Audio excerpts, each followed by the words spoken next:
Hi, I'm going to be talking about a new film stock that I've got my hands on, and I've shot my first roll, and I want to share my results, my experiences, and what I think of this film. And so, this is the film.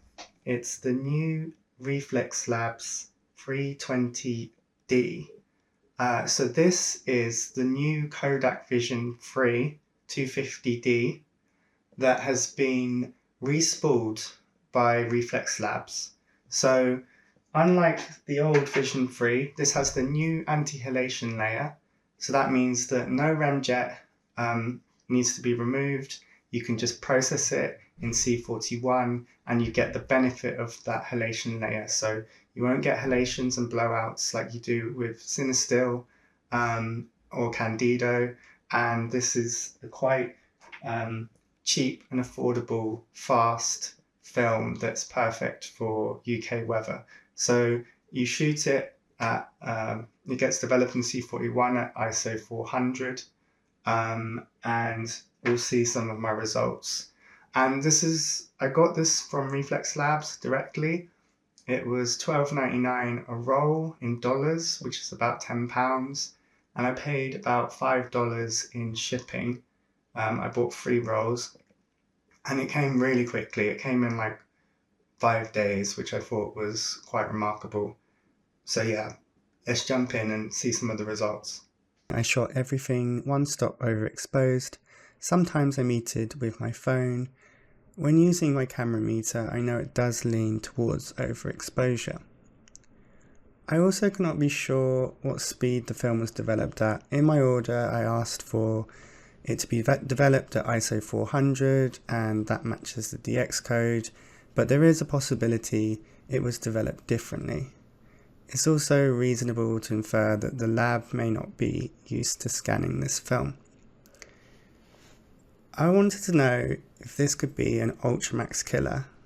I use Ultramax a lot, and the first thing I noticed is the fine grain, and it's quite a pleasing grain, as you can see in this zoom-in shot. I find this an improvement on Ultramax, and there seems to be slightly less contrast to Ultramax.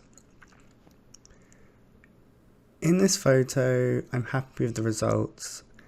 The strong lighting makes it hard to assess the colours and the colour casts, but the shadows look clean. I brought the exposure down and the JPEGs edit quite nicely. In this photo, the colours look quite neutral.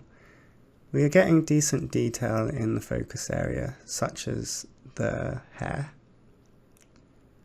This shot has a lot of harsh lighting, and maybe it's slightly overexposed, but the colours are decent. It seems like there's a slight yellowish green tint. This was reasonably easy to remove in editing.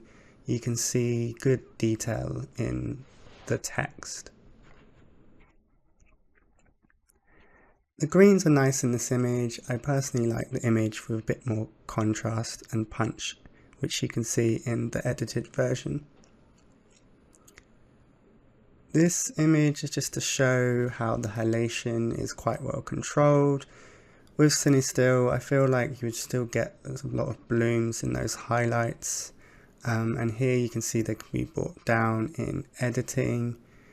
It shows you still need to be a bit careful with strong sunlight. Here I think there is a yellowish colour cast. It's not like a warm gold, but it's kind of slightly yellowy green, and I'm not sure I like it.